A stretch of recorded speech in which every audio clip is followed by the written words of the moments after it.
Celcius is the gift that keeps on giving. So what's going on with Celcius? A few days ago, Celcius halted withdrawals. Now they cited harsh market conditions. And before that, there had been talks of people being paid to spread FUD against Celcius. And that was coming mostly from the founder, Alex Mashinsky. And not only that, some of the hardcore Celsians out there were talking about how there was a targeted assault on Celcius and the Cell token to destroy Celcius so that the competitors would make money. Now, the motives for this was because Celcius did not lose money on Terra Luna, but they withdrew 500 million before Luna collapsed. Now, you can either believe these conspiracy theories or not. I personally don't, but that's not the important part. The important part is this. Now the community has rallied up against all these short sellers to do the ultimate short squeeze. Now what are they doing, right? Since they believe that the people who spread FUD about Celcius were shorting Celcius, they decided to go up and buy up as much Cell tokens as they can on FTX. Now what does that do, right? That drives the price of Celcius and hurts short sellers. Those who are shorting Cell token, they get hurt. Now, it's easy to do right now because over 80% of all Cell tokens available are locked up on Celcius token. And right now you can't buy, sell, you can't trade or withdraw funds from Celcius. That means that all the Cell tokens, at least 80% of the Cell tokens are locked up and are unavailable for on the market. So it's very easy to pump up an illiquid asset, to pump up the price and hurt short sellers in the process. So now they have driven the price to over $1. Now, think about this, right? Before Celcius halted withdrawals, the price was roughly 80 cents, right? A little less than 80 cents. After they halted withdrawals, the price tanked to about 12 cents.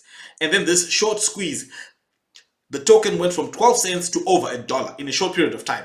Under these kind of market conditions where everything is all prices are collapsing. Now we did get a little bit of a relief bounce, but nowhere near the 10x that Cell token has had in over a few days. Now, there's so many lessons to learn from this. First of all, we have to understand that markets have definitely evolved. This whole new activist investing is a massive part of understanding how markets work today. Not only that, it's also important to understand that Celcius does have a strong community which is willing to stand by Celcius no matter what. But I do think that the team are getting a lot of things wrong here because I think that they need to communicate more with the community.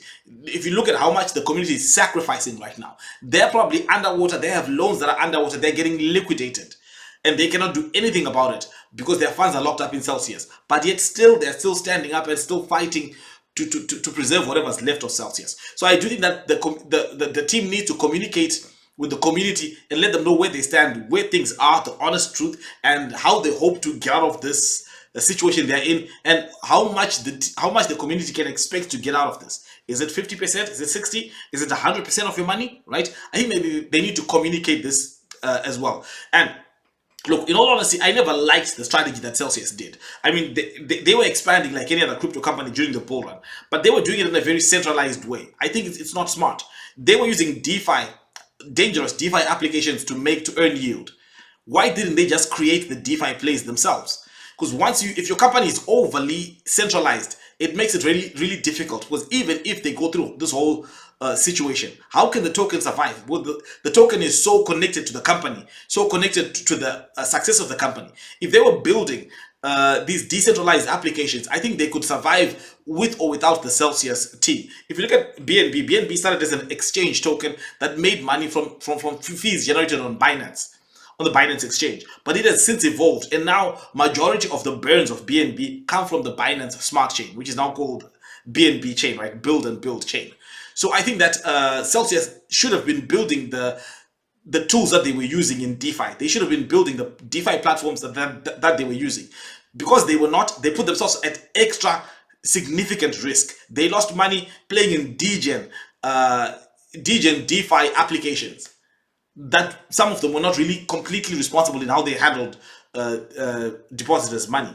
So they should have been building those tools in the first place. Right now, if you take a look at Uniswap, right? Uniswap generates about $2 million in fees a day, right? That's a lot on a good day, right? On a less good day, maybe 900,000 or something like that.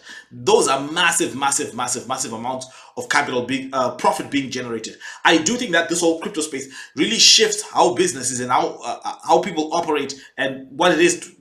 It even impacts what a capitalist society looks like, right? Because if you can generate trustless profit what's better than that, right? And people can participate in all of that. All in all, right, I do think that this definitely proves that the community is there and it's strong. And I personally wouldn't long term want to hold the token, because obviously it's too.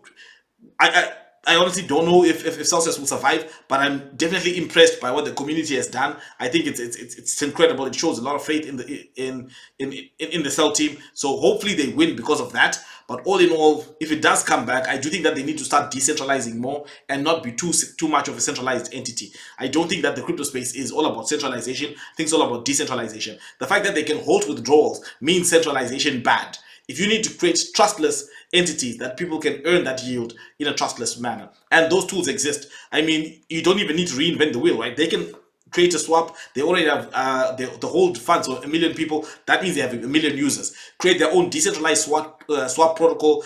They can even fork Aave, find a way that they can generate some interest or some yield on their own using their own DeFi plays. I think that would be the best strategy moving forward for them. But all in all, they should do whatever they think is right. But I do think that also opening up, telling people where they stand, opens them up to hear different solutions from different people and help them rebuild. Because I'm sure they need to do it. And given the strength of the community, I think they can. But all in all, the token, I'm not going anywhere near it. I don't want to go anywhere near coins that I do deem to have some level of risk, right? The same thing I think about Luna Classic and the new Luna as well. I think that the risk is increased. So unless the coin is really cheap, where it's worth it, where the upside is worth it, I won't be touching those coins. Even Solana has been down several times this year. They've recently had all their Soul and drama as well. So I think that the risk there is much higher. But if the price goes low enough, given the fact that I think that these plays, it's becoming more and more evident to me that the community matters a great deal. So despite failures in different teams, projects keep coming back and they never really go to zero. They always keep coming back because of the people around them. So I do think that with that in mind, I think that if the coins come cheap enough on the market, I will be thinking about gambling. Anyway, guys, thank you for watching and see you again next time.